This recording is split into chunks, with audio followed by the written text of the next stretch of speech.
Hello and thank you very much for watching this presentation. My name is Evangelos Paschalidis and I'm a research fellow at the Institute for Transport Studies, University of Leeds. In this presentation, I'm going to talk about the impact of data quality on the performance of car following models. In particular, I'm going to focus on a case study using the NGSIM data. This is a work that I conducted together with Choudhury, who is an associate professor at the Institute for Transport Studies, University of Leeds. I'm going to start this presentation with our motivation for this work. I will then present the versions of the NGSIM data that we considered. After that, I'm going to present the car following model specifications that we tested, and this will be followed by the results and the comparison of the models. Finally, I'm going to conclude this presentation with a summary of our findings. The car following or follow the leader models are focusing on the acceleration responses of a vehicle with respect to the behavior of the lead vehicle. These models are mainly used in macroscopic simulation tools and usually are calibrated using real traffic trajectory data. However, research has highlighted that this type of trajectory data have several measurement errors which may be related to the data collection process. So in this study, we're focusing on the potential impact of the data quality on the estimation results of car following models, and we're doing that by examining the statistical equivalence. So we are investigating whether estimating models using different versions of the same data can result in significantly different parameters or significantly different models overall. Also, we're investigating whether these differences persist if we consider different car following model specifications.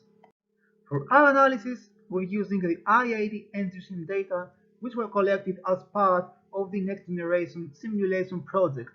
The trajectory data were collected using digital video cameras, while the road segment is covering an area of approximately 500 meters.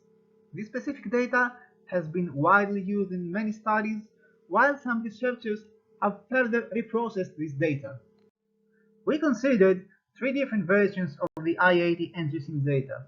The first of them is the original I-80 data. The second is the reconstructed I-80 data. In that version of the data, the authors applied some outlier removal, filtering, and trajectory reconstruction.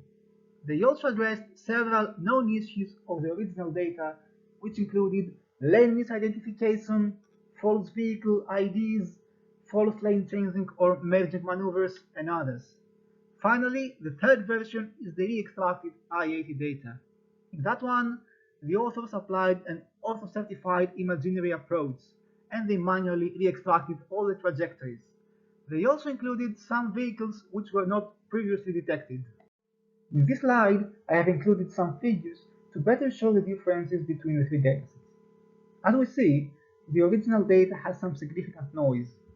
The reconstructed data is following the same pattern as the original data, however it's removing lots of this noise. Finally, the re-extracted data is presenting a much smoother version of the I-80 data. Before the estimation of the car following models, we applied some t-test analysis to better investigate the differences of the data.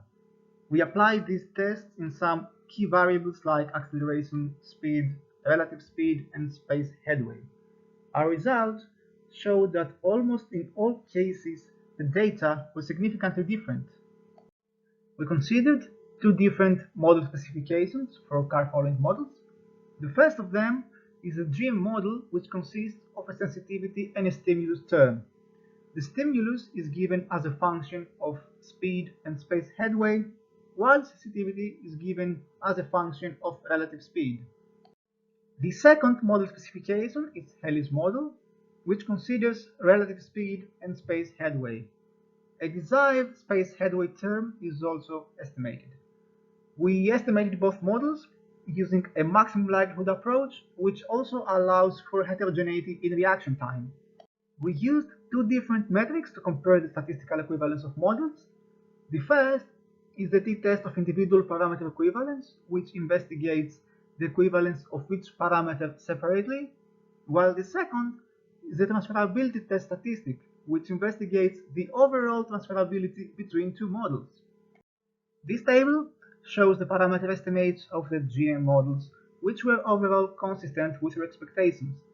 The results of the t-tests of individual parameter equivalence showed some significant differences in the reaction time distribution of the original data model with the other two models. At the acceleration component of this model, we found some significant differences of the original and the reconstructed data model with the area extracted at the constant and the space Choudhury parameters.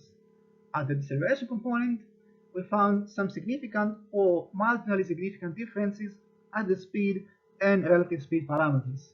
Finally, the results of the transferability test statistic showed that none of the models was transferable. The results of Haley's models were also consistent with expectations. In terms of statistical equivalence, we observed the same trends for the reaction time distributions as those in the GM model, while we observed significant differences in the relative speed and standard deviation parameters. Finally, once again, the transferability test statistic showed that none of the models was transferable also in this case. In these two figures, we present the reaction time distributions of the two models. Here we want to focus on the distribution of the original data model, which is centered around 0 and it's quite unrealistic. This can potentially reflect issues related to this data. In this study, we attempted to investigate the impact of data quality on the estimation of car-following models. For that, we used three different versions of the exact same trajectory data. First of all, we applied some t-test analysis which showed that the data was significantly different. After the model estimation, we found that many of the individual parameters of the models were significantly different as well, while we could not validate the overall transferability of models. Our plans as a next step of the study is to investigate how these differences are affecting the performance of microsimulation models. Once again, I would like to thank you very much for following this presentation. If you have any questions, I would be happy to answer these, so please contact me. This is my email address.